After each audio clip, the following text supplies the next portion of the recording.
মে মাসে ভারতের সাথে সংঘর্ষে ব্যবহৃত JF-17 যুদ্ধবিমানের জন্য বন্ধু দেশের সাথে পাকিস্তানের সমঝোতা স্মারক স্বাক্ষর।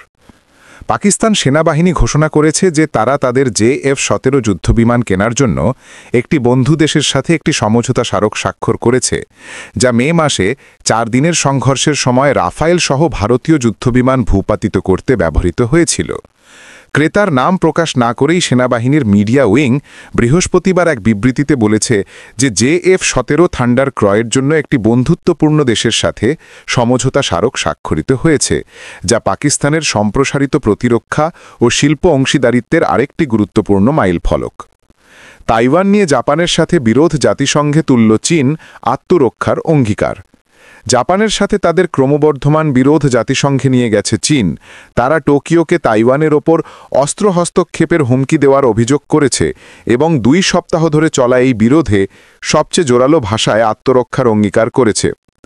জাপানের প্রধানমন্ত্রী সানে তাকাইচি আন্তর্জাতিক আইন এবং কূটনৈতিক রীতিনীতির গুরুতর লঙ্ঘন করেছেন যখন তিনি বলেছিলেন যে তাইওয়ানের ওপর চীন আক্রমণ টোকিও থেকে সামরিক প্রতিক্রিয়া সৃষ্টি করতে পারে। শুক্রবার জাতিসংঘে চীনের রাষ্ট্রদূত ফু কং জাতিসংঘের মহাসচিব আন্তোনিও গুতেরেসকে লেখা এক চিঠিতে লিখেছেন, যদি জাপান প্রণালীর আন্তঃসীমান্ত পরিস্থিতিতে অস্ত্র বলে হস্তক্ষেপ করার সাহস দেখায় তাহলে তা হবে একটা আগ্রাসনের আঘাত। ফু লিখেছেন চীনের জাতিসংঘের মিশনের এক বিবৃতি অনুসারে চীন জাতিসংঘের সনদ এবং আন্তর্জাতিক আইনের অধীনে দৃঢ়ভাবে আত্মরক্ষা অধিকার প্রয়োগ করবে এবং দৃঢ়ভাবে তার সার্বভৌমত্ব ও আঞ্চলিক অখণ্ডতা রক্ষা করবে। মধ্য ভিয়েতনামে বন্যা ও ভূমিধসে মৃতের সংখ্যা বেড়ে 55 জনে দাঁড়িয়েছে এবং 13 জন নিখোঁজ রয়েছে বলে শনিবার দেশটির দুর্যোগ সংস্থা জানিয়েছে। গত সপ্তাহে মধ্য ভিয়েতনামের কিছু অংশে বৃষ্টিপাত 1900 মিলিমিটার বা 74.8 ইঞ্চি ছড়িয়ে গেছে। এই অঞ্চলটি একটি প্রধান কফি উৎপাদন অঞ্চল এবং জনপ্রিয় সৈকতগুলির আবাসস্থল, কিন্তু এটি আবার ঝড় ও বন্যার ঝুঁকিতেও রয়েছে। প্রায় অর্ধেক প্রাণহানির ঘটনা ঘটেছে দাক লাক প্রদেশে, যেখানে 27 জন মারা গেছেন, আর খান হুয়া প্রদেশে 14 জন মারা গেছেন। সরকারের অনুমান বন্যার ফলে অর্থনীতিতে প্রায় 8.98 ট্রিলিয়ন ডং বা $341 মিলিয়ন ক্ষতি হয়েছে।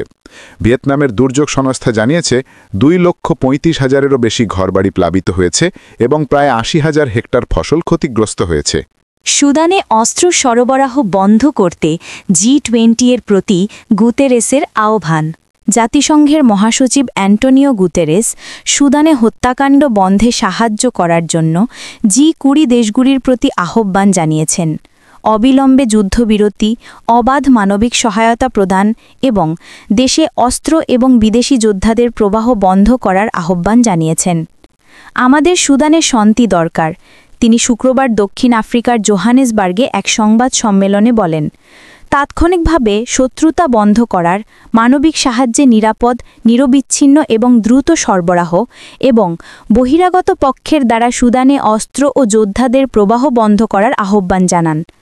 তিনি জোর দিয়ে বলেন যে 2023 সালের এপ্রিল থেকে যুদ্ধে লিপ্ত সুদানি সশস্ত্র বাহিনী এবং আধা সামরিক র্যাপিড সাপোর্ট ফোর্সেস বা RSF উভয়কেই আলোচনার টেবিলে আসতে হবে। যুদ্ধবিরতির পর থেকে ইসরায়েলি গুলিতে কমপক্ষে 331 জন নিহত, 945 জন আহত হয়েছেন। লেবাননের স্বাস্থ্য মন্ত্রণালয় শুক্রবার জানিয়েছে 2024 সালের নভেম্বরে যুদ্ধবিরতি চুক্তি কার্যকর হওয়ার পর থেকে ইসরায়েলি গুলিতে কমপক্ষে 331 জন নিহত এবং 945 জন আহত হয়েছেন। বৃহস্পতিবার লেবাননে জাতিসংঘের অন্তর্কালীন বাহিনী ইউনিফিল জানিয়েছে যে যুদ্ধবিরতির পর থেকে লেবাননের ভূখণ্ডের অভ্যন্তরে ইসরায়েল কর্তৃক 10,000-এরও বেশি বিমান ও স্থল লঙ্ঘন রেকর্ড করা হয়েছে। ইউনিফিল জানিয়েছে যে সমস্ত লঙ্ঘনের বিষয়টি জাতিসংঘের নিরাপত্তা পরিষদে রিপোর্ট করা হয়েছে।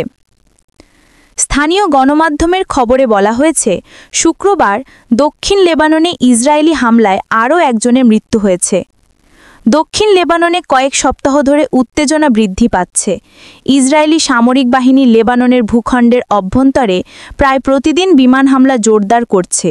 অভিযোগ করা হচ্ছে যে তারা হিজবুল্লাহ সদস্য এবং অবকাঠামো লক্ষ্য করে হামলা চালাচ্ছে। সালের অক্টোবরে শুরু হওয়া এবং 2024 সালের সেপ্টেম্বরে পূর্ণাঙ্গ আক্রমণে পরিণত হওয়া লেবাননে ইসরায়েলি সেনাবাহিনীর হামলায় 4,000-এরও বেশি মানুষ নিহত এবং প্রায় 17,000 মানুষ আহত হয়েছে। যুদ্ধবিরতি চুক্তির অধীনে ইসরায়েলি সেনাবাহিনীর এই জানুয়ারিতে দক্ষিণ লেবানন থেকে প্রত্যাহারের কথা ছিল, কিন্তু পরিবর্তে তারা কেবল আংশিকভাবে প্রত্যাহার করেছে এবং 5টি সীমান্ত চৌকিতে মৌলিক উপস্থিতি বজায় রেখেছে। যুদ্ধবিরতি শুরু হওয়ার পর থেকে গাজায় কমপক্ষে 67 ফিলিস্তিনি শিশু নিহত। জাতিসংঘের শিশু তহবিল ইউনিসেফ জানিয়েছে, গত মাসে মার্কিন যুক্তরাষ্ট্রের মধ্যস্থতায় যুদ্ধবিরতি চুক্তি কার্যকর হওয়ার পর থেকে গাজা উপত্যকায় কমপক্ষে 67 জন ফিলিস্তিনি শিশু নিহত হয়েছে। শুক্রবার জেনেভায় এক সংবাদ সম্মেলনে ইউনিসেফের মুখপত্র রিকার্ডো পাইরেস বলেন, বৃহস্পতিবার দক্ষিণ গাজার খান ইউনিসের একটি বাড়িতে ইসরায়েলি বিমান হামলায় নিহত এক শিশু কন্যাও নিহত হয়েছে। এর মধ্যে আরও 7টি শিশু রয়েছে যারা একদিন আগে নিহত হয়েছিল যখন ইসরায়েল ছিটমহল জুড়ে একের পর এক আক্রমণ চালিয়েছিল। গাজায় ইসরায়েলি বোমাবর্ষণের সবচেয়ে বড় ধাক্কা ফিলিস্তিনি শিশুরা বহন করেছে। গত মাসে ইউনিসেফের হিসেব অনুযায়ী 2023 সালের অক্টোবরে যুদ্ধ শুরু হওয়ার পর থেকে ইসরায়েলি হামলায় 64,000 শিশু নিহত ও আহত হয়েছে।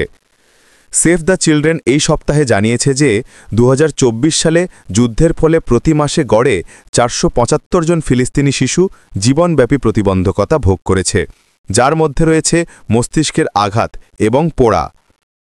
ফলপ্রসূ বৈঠকের পর ইতিবাচক সম্পর্কের আশা ট্রাম্প ও মামদানি। মার্কিন যুক্তরাষ্ট্রের রাষ্ট্রপতি ডোনাল্ড ট্রাম্প এবং নিউ ইয়র্ক সিটির নির্বাচিত মেয়র জোরাহান মামদানি হোয়াইট হাউসে আলোচনা করেছেন, পারস্পরিক সমালোচনার ইতিহাস সত্ত্বেও একটি ফলপ্রসূ এবং সৌহার্দ্যপূর্ণ সম্পর্কের আশা প্রকাশ করেছেন। শুক্রবার তাদের আলোচনার পর সংবাদ মাধ্যমের সাথে কথা বলার সময় ট্রাম্প মামদানি, যে মুসলিম রাজনীতিবিদকে তিনি একসময় জিহাদি বলে অভিহিত করেছিলেন এবং তার মার্কিন নাগরিকত্ব কেড়ে নেবার হুমকি দিয়েছিলেন, তার সফল প্রচারণা এবং জীবনযাত্রার ব্যয়ের ওপর জোর দেওয়ার জন্য প্রশংসা করেন। আমাদের একটা দারুণ সভা হয়েছে, সত্যি ফলপ্রসূ সভা হয়েছে। আমাদের একটা জিনিসের মিল আছে, আমরা চাই আমাদের এই শহরটি খুব ভালোভাবে কাজ করুক, যা আমরা ভালোবাসি। আমি রাষ্ট্রপতির সাথে সাক্ষাতের জন্য কৃতজ্ঞ এবং তিনি যেমন বলেছিলেন, এটি একটি ফলপ্রসূ বৈঠক ছিল যা ভাগাভাগি প্রশংসা এবং ভালোবাসার জায়গা অর্থাৎ নিউ ইয়র্ক সিটির ওপর নিবন্ধ করা হয়েছে, মামদানি উত্তর দিয়েছিলেন। তিনি বলেছিলেন যে তিনি ভাড়া, ইউটিলিটি এবং মুদিখানার মতো বিষয় নিয়ে আলোচনা করেছেন। ট্রাম্পের সাথে মতবিরোধের ক্ষেত্রগুলি সম্পর্কে জানতে, বিশেষত ইমিগ্রেশন প্রয়োগ সম্পর্কে মামদানি বলেন, তিনি তাদের পার্থক্য থাকা সত্ত্বেও অভিন্ন লক্ষ্য অর্জনের জন্য একসাথে কাজ করতে আশা করেন।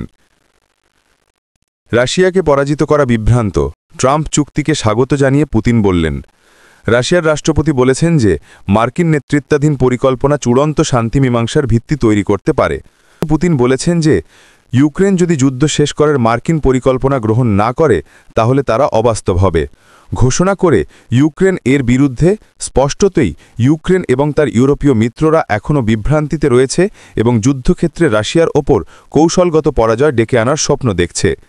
রাশিয়ার জাতীয় নিরাপত্তা পরিষদকে সম্বোধন করে পুতিন 28 দফা পরিকল্পনাকে একটি নতুন সংস্করণ এবং আগস্টে ডোনাল্ড ট্রাম্পের সাথে তার আলাস্কা শীর্ষ সম্মেলনের আগে মার্কিন যুক্তরাষ্ট্রের সাথে যা আলোচনা হয়েছিল তার একটি আধুনিক পরিকল্পনা বলে অভিহিত করেছেন এবং বলেছেন যে মস্কো এটিকে গ্রহণ করেছে।